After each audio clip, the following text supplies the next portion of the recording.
Assalamu alaikum wa rahmatullahi wa barakatuh, my dear brothers, sisters, viewers, and friends of Iqra TV.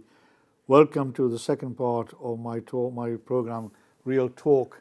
In the first part, I've been sharing with you my thoughts about what's happening in Gaza and what's been happening around the country, where we've seen lots of members of the Labour Party resign. Just for your information, when this happened last time, I made lots of speeches against the current leader, Keir Starmer, and after 45 years of working very, very hard for the Labour Party, particularly from the 70s onwards, helping them win every local election as well as the national election, I was then finally thrown out of the Labour Party on the grounds that I had worked against the standing candidate. The current Member of Parliament for Batley and Spen, Kim Ledbetter, whereas previously I had worked extremely hard and acknowledged by her sister Jo Cox for working and getting her elected as a Member of Parliament. I had a lot of respect for Jo and her family. I do for Kim as well. She's made a statement against what is going on at the moment. But coming back, we've seen lots of members of the Labour Party, and lots of members are now saying enough is enough. The Labour Party has taken the Muslim vote for granted. Yet, however, there are many, many Muslim councillors, who have not shown the level of commitment, dedication, and sympathy to the cause of peace for people of Gaza, and particularly in Palestine. Now we have, as I said, my two sisters who were supposed to be on here, Sister Shahista Aziz from Oxford and Amna, Sister Councillor Amna, both councillors and Labour councillors in those constituencies in Oxford and Manchester, were some of the very early ones who resigned, particularly after Keir Starmer said what he said on LBC. And I'll show you that clip in a second. They felt that the Labour Party had not and has changed and no longer supports humanitarianism as we thought that they did in the past. I've been asked to join the Labour Party on many, many occasions by members of the Labour Party in my area, and I've refused to do so. And I'm glad that I have not joined the Labour Party again. And I'll be working again, trying to make sure that in future Labour does not win in my area. Now, there are other Labour councillors, I say, who've just sat on the fence and not made any commitments, and they've tried to get away from telling the rest of their constituents where they stand, except to say we want peace, and that's it. So what are your thoughts? What do you feel that these people need to do? I just had a message to say, unfortunately, at the moment, there's every 10 minutes a child is dying under the bombs of Israel that is throwing in. Remember, in 1 week, Israel put 6,000 bombs onto the population of Palestine, Gaza in particular. And that is more than the West threw in the whole of Afghanistan over 1 year. Just imagine this small piece of land, 6,000 bombs falling there. First, they said that people from the north need to move to the south because they're going to be bombing the north. And then when people started moving to the south, they started bombing the south as well. And we know that lots of people died over there. And now today, in Oxford, for example, a mosque has been bombed. An incendiary device has been thrown onto the mosque in Oxford. So Thames Valley Police said that no one was injured in the incident in Central Oxford Mosque, and that the red petrol can was empty. But the force said that the writing on the can may be related to the ongoing conflict in Israel and Gaza. The mosque has reported the wording IDF rule. And IDF was written on the can in reference to the Israeli Defense Force. That is the statement that the police have put forward. And I mean, I'm just reading what has been put on the screen. It doesn't make any sense to me. Yet when a Muslim person does something similar, they would categorize that as a terrorist attack. But I've been told that this time they've categorized that as a hate crime. So I'm not sure whether that is the reality or not at the moment, but that is the message I'm getting. Unfortunately, and it's possible that we may see more and more attacks taking place on places of worship. Now, I know that the government has set aside some money for the protection of places of worship, but when I got that message about 3-4 weeks ago, and afterwards I said to them that there are not many Muslim places of worship who would want to take any money from this government, particularly in the present circumstances. And I'm sure that is the message that the government is getting at the moment. But can I come back? We need to take action, as I said earlier in the program. But we need to make sure that whatever action that we take is non-violent. But much more importantly, we know that we as a Muslim community in this country have one power, and that is the power of voting.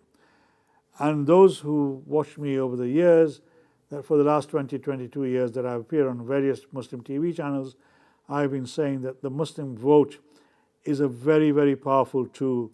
What we don't do is we recognize how strong that vote can be, only if we can unite together. And I've been saying to people for the last 20 odd years, forget that you're a Deobandi or a Bareilwi or a Sunni or a Ahl Hadith or whatever you are. हम एक कलमा पढ़ने वाले हैं. We believe in one kalima. And if we can unite, we can decide who gets into parliament in over 33 constituencies in this country. If we can get 33 members of parliament, whether they're Muslim or non-Muslim, but who all believe in equality and social justice, who believe in the right of humanity, who believe that every human being has the right to live and work in peace and tranquility, then we can make a fundamental difference, not only in this country, but around the world as well. So phone in 01274 214 299. That's the phone number, and share your thoughts. I'm getting lots of messages on WhatsApp at the moment, I think. There are various groups set up to try and unite the Muslim Ummah in this country. And yet we continue to fail to do so. Why? What can we do? What can young people do? This is the wake-up time for the Muslim community. So let me, in a while, show you where Keir Starmer stood a few weeks ago. Now we know that he's been backtracking, because as I say, lots of Muslim councillors have resigned.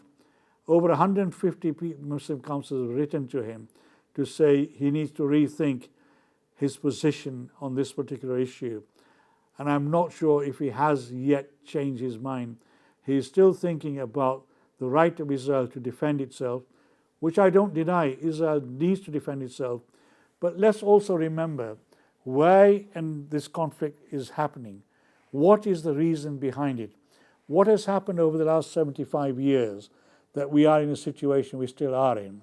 Progressively, over the last 15 to 20 years, we have seen more and more land taking away from the Palestinians, and more of that land being claimed for the Israeli population. I went to Al-Aqsa after Eid, and I saw the devastation that this policy is causing. This land apartheid, the land grab that is taking place, taking away land of people who've been living there for thousands and hundreds of years and claiming the land for the Jewish community. This Zionism that is taking place is the root cause of the problem. And if the British government and the United States come onto the table and say we need the two-state solution, go back to the two states that the United Nations has approved, that the two states pre-1967, I am sure the majority of this conflict, in fact all of this conflict, would be ended. Now some people in those who support the Jewish state and the IDF say that Hamas has declared the annihilation of the Jewish state. And that is a position that I and millions of other Muslims and all those fair-minded people in this world disagree with. We fundamentally disagree with that fate, with that state of affairs. So I say to the people of Israel, come to the table, accept the two-state solution, go back to the 67 borders, and then we will inshallah have peace, not just in the Middle East, but throughout the world. So please ring in, share your thoughts. I will see whether I can read any of the messages that I've got on WhatsApp. But let's see what thoughts we have. So ring in. If not, you'll just keep hearing my voice. We'll play the video now to show where Keir Starmer was a few weeks ago. At least a dozen Labour councillors have quit the party over Keir Starmer's remarks on the Israel-Hamas conflict. A siege is appropriate? Cutting off power, cutting off water? Well, I think that Israel does have that right. It is an ongoing situation. Obviously, everything should be done within international law. In Oxford, 8 councillors resigned, which meant Labour lost control of the council. Here's what one of them had to say. What I expect from a future leader of this country and from the current Prime Minister and the government is for them to evoke humanity, to call on Israel to not use lethal and disproportionate force inside Gaza, which is against international law, and to call for an immediate ceasefire. None of these things have happened until very recently, and that is not acceptable, and that is why we resigned. Labour have refined their position since that radio interview. I was not saying that Israel had the right to cut off water, food, fuel or medicines. And yet people came to that conclusion. On the contrary, for over a week now, I have been leading this charge, calling for that humanitarian aid to come in. But for some, these remarks are too little, too late. This matters for Labour because Muslims are the majority in more than 30 constituencies. If they turn away from Labour, it could cost the party seats in the next election. Welcome back. You saw that video. You saw what Keir Starmer said. And it was unequivocal when he said it. And I think everybody interpreted that as a clear message for Israel to go in, all guns blazing, basically. And although he says he's retreated himself, he never once in the early start of the process come out categorically with those comments. In retrospect, he's saying, I did ask for a ceasefire, or I did ask for humanitarian aid to go in. But I don't think people believe him, and certainly I don't believe him, because I don't think he really meant what he said at afterwards. It was only when some of the Labour councillors had the courage to resign from the Labour Party, showed that they had more humanity within them than he had as a leader of the Labour Party. That the party that stood up for humanity, the party that stood up for equal rights, the party that stood up for justice for all, and when he made those comments, he distanced himself from those principles and those values and forced these councillors. The first councillor you saw on there, or the councillor you saw on there was Sister Shahista Aziz, who was one of the early councillors who resigned from the Labour Party. She showed some guts and some leadership. And then, there were others as well. Sister Amna, both of them had agreed. Oh, we have a call coming in, subhanAllah.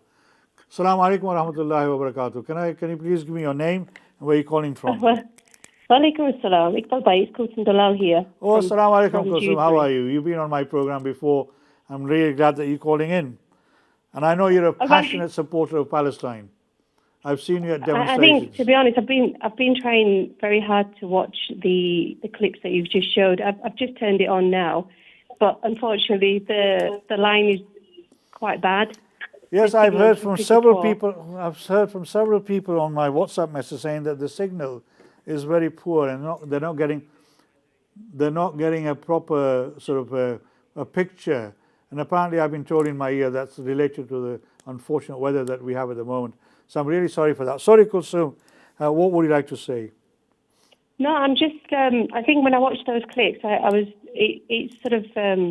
It's just made me feel really, really frustrated and really upset about everybody. I'm sure they're feeling the same as I am at the moment. But it brings back the sort of similar issue. When Iraq. Yes. The Iraq issue, when the Britain and America united and they did not listen to those thousands and thousands of people who protested against the war.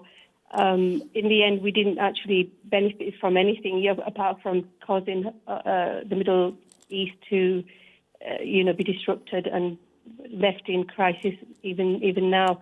But the government aren't listening to any of us at the moment, and I feel Correct. that this country is becoming divisive again. It's bringing hatred between the Jewish community, the Muslim community, the Christian community. I agree. They're aware of what's happening, but no government seems to be listening to us. I agree with you totally. And I think, this is where, I'm saying on this program, and people have been saying this around the country as well, loud and clear, that you need to listen to these voices. Look what happened when Blair refused to listen to the million people who marched, in the streets of London. before they invaded Iraq, and on the pretext that there was weapons of mass destruction, and this time on the pretext that we're under continuous attack from Hamas, and this atrocious event that take place on the 7th, as I say, we condemn that completely, and Islam forbids the killing of innocent people, regardless of who they may be. And as I said last week, actually Islam says if you are the victor, those who've been vanquished, those who become your citizens, because you've taken over their land and their territory, be kind to them, be gentle to them. And one of the best examples of that was that when Salahuddin Ayyubi conquered Jerusalem, he did not do what the Crusaders did, which was butchered thousands of people when they invaded. They went to Jerusalem to try and liberate the city. So, Sister Kulsum, I think the call has been lost. I don't know whether he's still on the line. Thank you very much for your thoughts. And I agree with you. There are thousands and thousands and millions of people across the world who are watching these events taking place, and they're crying. So I've had people saying to me, we cannot sleep when we see these images of children, the elderly, disabled people being killed randomly, indiscriminately by all these bombs that are now falling on the people of Gaza. As I say, they've been, it's been now deemed to be the biggest concentration camp in the world, under siege by a force that is being supported by our country, unfortunately, and the United States and others. So it comes back to the point, what can we do? I said boycott is one of the things we can do. There's no doubt about it. And I know from Nelson Mandela, whom, as I say, I've met previously 3 times personally, he was very clear that it was the boycott that started off originally in this country that made the difference between South Africa becoming independent and black people getting the vote.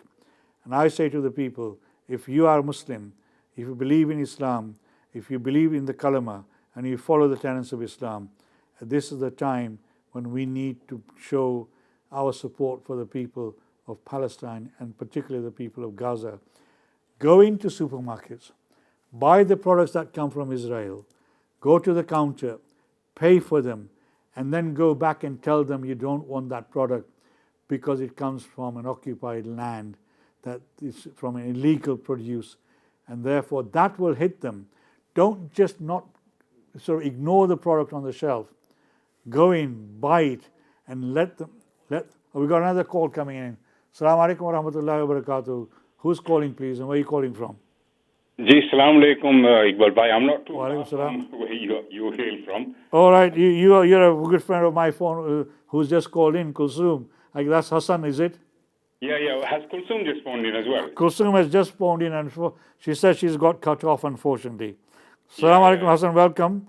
You're welcome. Iqbal, can I just say, the reception, the signal is absolutely terrible. So I know. I have no idea what you will have said just before. So I just decided I recognize you seem to be a bit lonely. So I came upstairs and I'm ringing you just on the landline. Thank you very much, Hassan. I mean, you've been an activist around these issues for many, many years.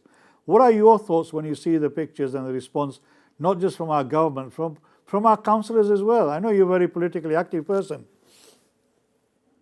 Yeah, I try not to get too bogged down with just one aspect. So obviously, as you well know, Iqbal, there are so many facets to this, So it is one of the pronounced messages I get is the state of despair that is going for everyone, The number of posts I have seen on media where people are saying, must watch, must listen, and atrocious pictures from everywhere. And there is total despair. And there seems to be no hope anywhere. And the kind of slant I'm wanting to put on Iqbal Bhai with a bit of pertinence you're going to have to be quick regarding trauma. Yeah, you're going to have to be a bit... From a mental health point of view, not very, very healthy. I agree. The long term as well as the short term. Hassan, I'm going to have to say sorry. We're running out of time. I've got just 2 minutes, so sorry. I'll come back to this issue again, inshallah. But quickly say, I agree with you, the issue about trauma. Everybody is being traumatized when they see the pictures. Go ahead. Yeah. I think despite the trauma, what I would say is do your best to try and protect yourself and your family and your friends, and there will be, inshallah, a way forward because no one is mightier than the Almighty, and He is the best planner, and inshallah things will happen. He always has done. You have to look at history in terms of people being persecuted, whether it's 100 years ago or 1,000 years ago. There is always a change and there is a way forward. Inshallah. So inshallah, there will be hope. One day I didn't know you didn't have too much time, so I can go on for ages. I know, and I would love you to go on for ages, but we've got less than a minute now left in this program. I've been holding the fort for the last hour or so, or 45 minutes. But thank you, Hassan, for calling in. Inshallah, this is a subject that's not going to go away, unfortunately. We will be coming back. I'm hoping that the two councillors, the Labour councillors who resigned, Sister Shahista Aziz and Sister Amna from Manchester and Sister Saista from Oxford, will find the time to come on my program and will share their thoughts as well. I know a Conservative member who has resigned, who I asked to be here today, but unfortunately could not make it because he's previously committed. So I hope you found the program interesting. I know I'm doing most of the talking, but one thing I would say, there's three things we can do. Make dua, which is very, very important. Secondly, give as generously as you can because our brothers and sisters will need our support. Nobody else is going to support them. I know there are many, many non-Muslims who do support this cause and they will continue to do so. But thirdly, the most important point I'd like to make is when you vote next time, please make sure you vote with your conscience and not because some brother is telling you or sister is telling you vote for the Labour Party or the Conservative Party. We know the Conservative Party is not going to support us. We now know that the Labour Party is not supporting the people of Palestine and Gaza. So I'm asking you, please make sure you vote and vote for somebody who can bring about some change. Let's use the power of the vote that we in the Muslim community have in this country. We have not done so far. Let's do it again and support all the charities, including Al-Khair, who are making some strides in helping the people of Gaza and Palestine. Take care. Assalamu alaikum wa rahmatullahi wa barakatuh. May Allah be with you. Please pray for Sister Saista and for Sister Amina and their families and all the Muslim brothers sisters who've lost their lives in Gaza and around the world. Take care. Assalamu alaikum wa rahmatullahi wa barakatuh.